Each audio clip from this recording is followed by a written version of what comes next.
Philippe Vasseur, président de la Chambre de commerce et d'industrie de région Nord-de-France.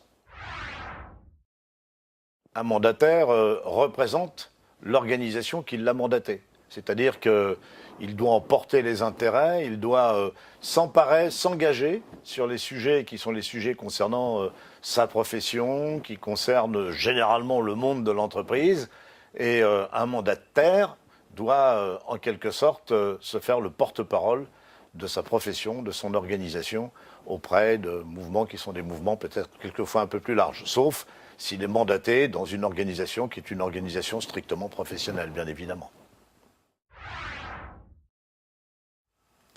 L'intérêt d'être mandataire, c'est d'abord de porter une part d'engagement, c'est-à-dire de s'intéresser à une cause qui est une cause collective, de défendre essentiellement que ce soit sa profession, que ce soit le monde de l'entreprise.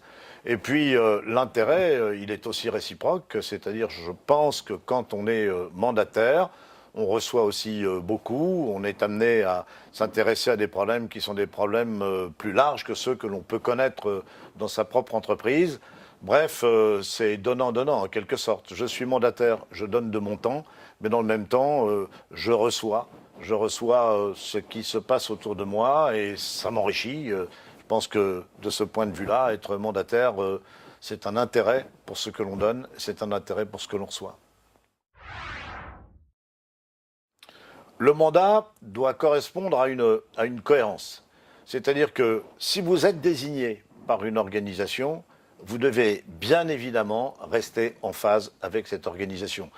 On ne peut pas imaginer qu'à un moment, un mandataire soit en opposition avec l'organisation qui l'a désigné. Ce ne serait pas conforme. Donc c'est vrai qu'il y a une certaine forme de contrainte, mais qui est une contrainte consentie, qui fait que quand vous êtes porteur de la confiance qui vous a été accordée, vous devez la respecter.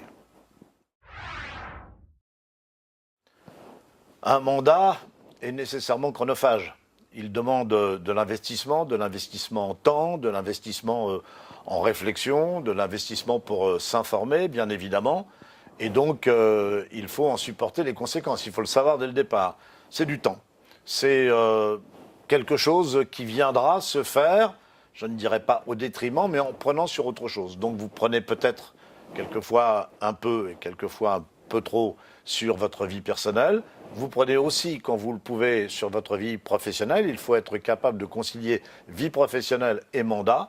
De ce point de vue-là, je crois que tout doit être fait pour faciliter l'exercice du mandat de la part, enfin, en faveur de celui qui l'exerce. Donc il y a peut-être des modes d'organisation à trouver pour permettre d'alléger la tâche professionnelle de celui qui exerce le mandat et qui aura besoin, bien évidemment, de faire appel quelquefois à des concours externes ou de déléguer davantage. Mais ça, je pense que déléguer davantage, cela rentre aujourd'hui dans la façon dont on doit gérer nos entreprises. Le mandataire doit être formé en permanence et doit s'informer en permanence. Donc il doit vraiment être au fait, non seulement, bien évidemment, de sa profession, de l'organisation qui le représente, mais également du monde extérieur dans lequel il va être amené à intervenir. Je crois que c'est vraiment très très important pour le mandataire d'avoir une vision qui soit une vision assez large des problèmes qui se posent, problèmes économiques, problèmes sociétaux. C'est une mission qui, de ce point de vue-là, est fortement enrichissante. Sinon, bien évidemment, si l'on ne sort pas du cadre, je crois qu'on n'est pas un bon mandataire.